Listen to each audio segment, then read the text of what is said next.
नमस्कार दोस्तों, आप जानते हैं कि भारत में कई बार युद्ध हुए, यहाँ से धन लूटे गए। कई बार यहाँ पर समय समय पर डच, पुर्तगाली और फ्रांसीसियों ने आक्रमण किया, लेकिन सबसे ज़्यादा भारत को किसी ने नुकसान पहुँचाया तो निश्चित रूप से वह अंग्रेज हैं। लेकिन अंग्रेज़ों को भारत पर राज करना शुरू में उतना आसान नहीं था। कई दशकों की मेहनत के बाद अंग्रेज आखिरकार अपनी स्थिरता जमा लिए। मुग़ल शक्ति इतनी मजबूत थी कि कई कोशिश के बाद भी मराठा, अफ़गानी, राजपूत किसी ने मुग़लों का बाल भी बांका नहीं कर पाए। लेकिन अंग्रेज़ों की नीति और चाल आखिरकार मुग़लों को पस्त ही कर दिया। दोस्तों, आज के वीडियो में हम इसी पर बात करेंगे। आप वीडियो के अंत तक बने रहिए। ये वक्त 16वीं सदी के आखिरी वक्त था। उस समय भारत की स्थिति धन धान्य सब में परिपूर्ण थी। पूरी दुनिया का 1/4 संपत्ति भारत के पास था। इतना धन और समृद्धि के कारण उस समय भारत पर दुनिया की नज़र रहती थी। उस समय मुग़ल शासक महान अकबर का शासन हुआ करता था। मुग़ल बादशाह अकबर एक महान शासक ही नहीं थे, उनके शासन के दौरान भारत बहुत ही समृद्ध था। इंग्लैंड में उस समय गृह युद्ध चल रहा था। उस वक्त इंग्लैंड की महारानी एलिजाबेथ प्रथम थी। उस वक्त इंग्लैंड आर्थिक व्यवस्था कृषि पर निर्भर था। गृह युद्ध के कारण इंग्लैंड को इतना नुकसान हुआ कि वह मात्र पूरी दुनिया का 3 से 4% ही उत्पादन कर पाते थे। जैसे जैसे करके इंग्लैंड वाले स्पेन, पुर्तगाल के जहाज़ को लूटने लगे। दक्षिण पूर्व एशिया के दौरे पर निकले ब्रिटिश नाविकों को भारत की समृद्धता के बारे में पता चला तो वर्ष 1600 ईस्वी में 200 ब्रिटिश व्यापारियों ने एक कंपनी बनाया जिसका नाम ईस्ट इंडिया कंपनी रखा। इस कंपनी को महारानी का भी सपोर्ट मिला। तब तक भारत में महान अकबर की मृत्यु हो चुकी थी। उस समय भारत में मुग़ल के बादशाह जहांगीर थे। वर्ष 1608 ईस्वी में कैप्टन हॉकिंस भारत आए और वह ईस्ट इंडिया कंपनी बनाने की घोषणा करते हैं।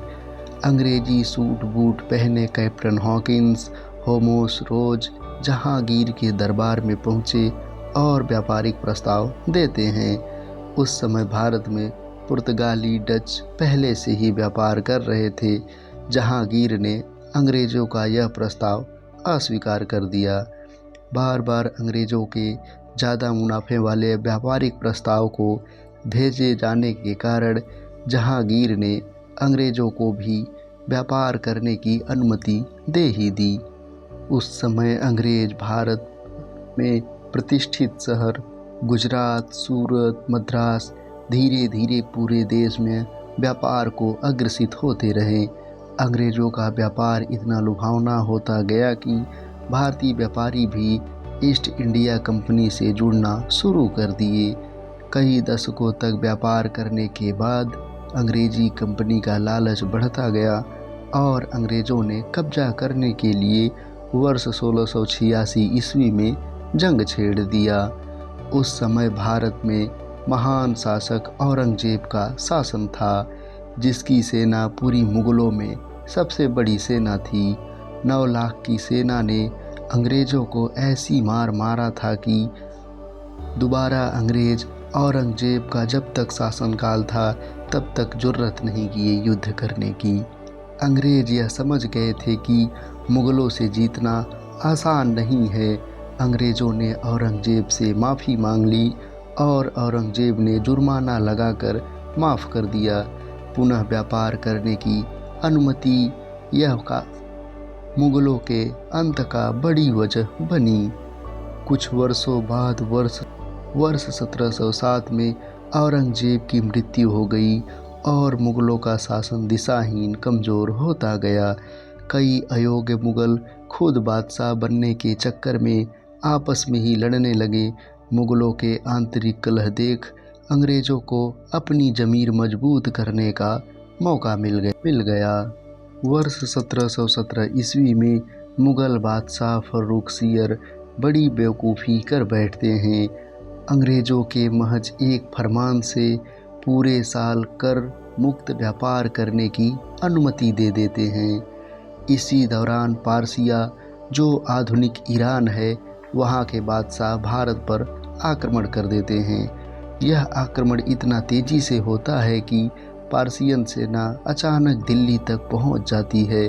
जैसे तैसे करके मुग़लों ने 17 करोड़ रुपए और महंगे वस्तु देकर युद्ध को रोका।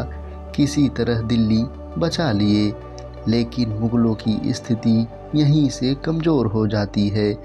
इसी दौरान सही मौका देख अंग्रेज़ों ने बंगाल के नवाब सिराजुद्दौला को अपने रास्ते से हटाने के लिए युद्ध छेड़ दिया और बंगाल के नवाब सिराजुद्दौला के सेनापति मिर्ज़ाफ़र को बंगाल का नवाब बनाने की लालच देकर अंग्रेज़ों ने जब युद्ध छेड़ा तो अंग्रेज़ों की बात मान मिर्ज़ाफ़र ने सेना रोक दी और सिराजुद्दौला को हरा दिया। अंग्रेज़ों ने मिर्ज़ाफ़र को नवाब बना देते हैं। वर्ष 1764 ईस्वी में बक्सर के युद्ध में अंग्रेज़ों ने अवध के नवाब, मुग़ल बादशाह शाह आलम दुर्ती और बंगाल के नवाब को हरा देते हैं। अंग्रेज़ों ने निज़ाम और मराठों को भी नहीं छोड़ा।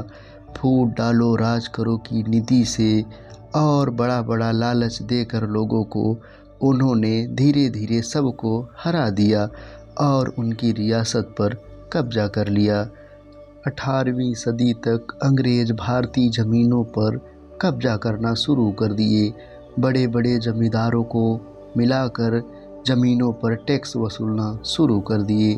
अंग्रेज़ों की एजुकेशन पॉलिसी से भी कई समाज सुधारक उनका साथ देने लगे। अंग्रेज़ भारतीयों को हमेशा फोड़ कर रखते थे। जो नहीं टूटते थे उन्हें धन का लालच देकर एक नहीं होने देते थे। यही कारण है कि 1857 की क्रांति में अंग्रेज़ों को भारत के खिलाफ बड़ी सफलता मिली और यहाँ के जमींदारों को मिलाने के कारण 1857 की क्रांति भारतीयों के लिए विफल रही। 1857 की क्रांति जीतने के बाद अंतिम मुग़ल शासक बहादुर शाह जफ़र को अंग्रेज़ बंदी बनाकर रंगून की जेल में भेज देते हैं और उनके बेटे को क्रूरता से मरवा देते हैं। इस तरह मुग़ल साम्राज्य दोनों का अंत हो जाता है।